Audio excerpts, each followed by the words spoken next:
শিক্ষক দিৱস উপলক্ষে আয়োজন কৰা আজি সভাত আসন গ্ৰহণ কৰি থকা সন্মানীয় সভাপতি মহোদয়, শ্ৰদ্ধাৰ শিক্ষক গুৰুসকল, সভাত উপস্থিত থকা সন্মানীয় ব্যক্তিসকল আৰু মোৰ দাদা, বাইদেউ, ভাইটি, ভণ্টি, বন্ধু বান্ধৱীসকল, আজি সভাত শিক্ষক দিৱসৰ বিষয়ে মই দুআষাৰমান ক'ব বিচাৰিছোঁ।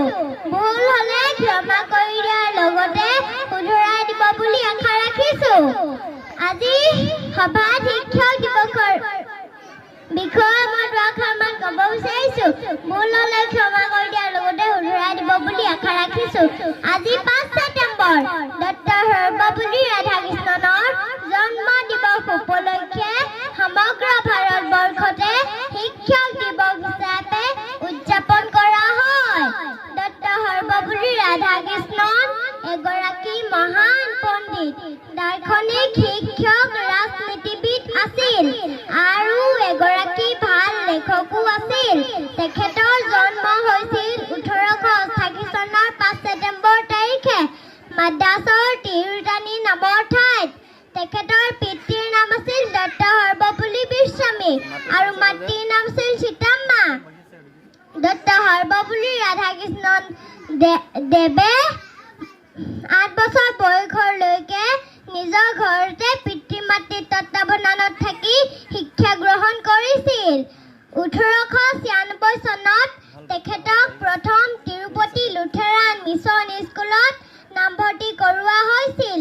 ডক্টৰ সৰ্বপল্লী ৰাধাকৃষ্ণন দেৱ এগৰাকী মেধাৱী ছাত্ৰ আছিল, তাৰ কাৰণে ছাত্ৰবৃত্তিও লাভ কৰিছিল। ডক্টৰ সৰ্বপল্লী ৰাধাকৃষ্ণন ভাৰতৰ প্ৰথম উপৰাষ্ট্ৰপতি আৰু দ্বিতীয়জন ৰাষ্ট্ৰপতি হিচাপে নিৰ্বাচিত হৈছিল। তেখেতে নিজকে শিক্ষক হিচাপে চিনাকি দি ভাল পাইছিল। নিজকে কেতিয়াও ৰাষ্ট্ৰপতি হিচাপে চিনাকি দিব বিচৰা নাছিল। ডক্টৰ সৰ্বপল্লী ৰাধাকৃষ্ণন দেৱে ৰাষ্ট্ৰপতি হৈ থকা কালছোৱাত তেখেতৰ কেইজনমান বন্ধুবৰ্গই তেখেতৰ জন্ম দিৱস পাতিব বিচাৰিছিল।